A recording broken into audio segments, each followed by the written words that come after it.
Good morning, I'm Nivareti Manu, and this is your morning news fix for Monday, 24th of August. In this update, National's drawn a line in the sand on tax policy, ruling out any new taxes if it returns to government.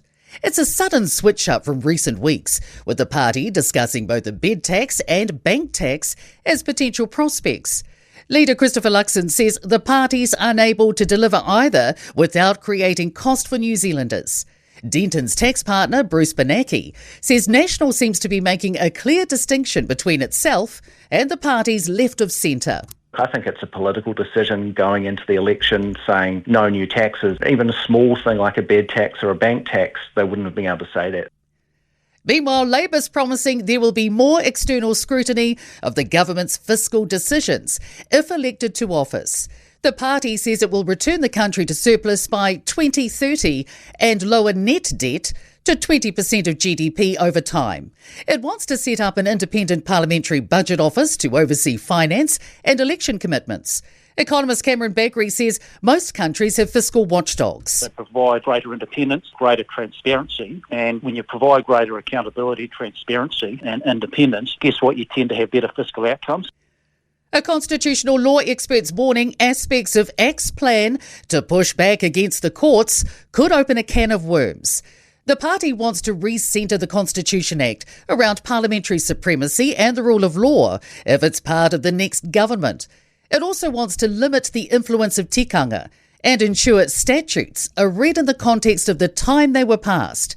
Barrister Graham Edgler says a lot of our laws predate modern technology, so it would be a huge undertaking for Parliament to keep updating them.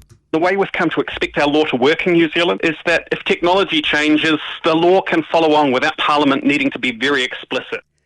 A coroner's inquest continues today into the drowning of 25-year-old Isaac Levings after a concert at Wellington's waterfront in 2023.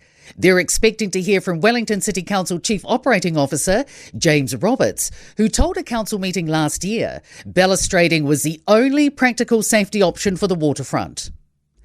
2 teenage boys are due in the youth court on charges relating to a Palmerston North police officer being struck by a vehicle on Saturday morning. Police are also looking for the driver of a car which hit a young man at a boy racer event north of Fielding, also on Saturday morning.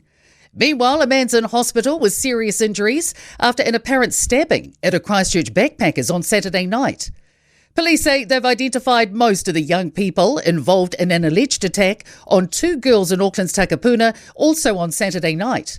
And charges are being considered for 4 people involved in a brawl on Queen Street last night. In sport, the Warriors top league's NRL table on points differential with 2 regular season rounds remaining. Richie Mo'unga has been named in his first All Blacks side since the 2023 World Cup final. He'll start at first 5 against the Lions on Wednesday morning. World champion Lando Norris has secured back-to-back Formula One victories, this time at the Dutch Grand Prix. Liam Lawson came 7th in his Red Bull cameo. And golfer Ryan Fox remains eligible to contest the PGA Tour's Top 30 finale event this week. I'm Nivareti Manu, and that's your latest news fix. We'll be back with the next update at midday from the Newstalk ZB newsroom.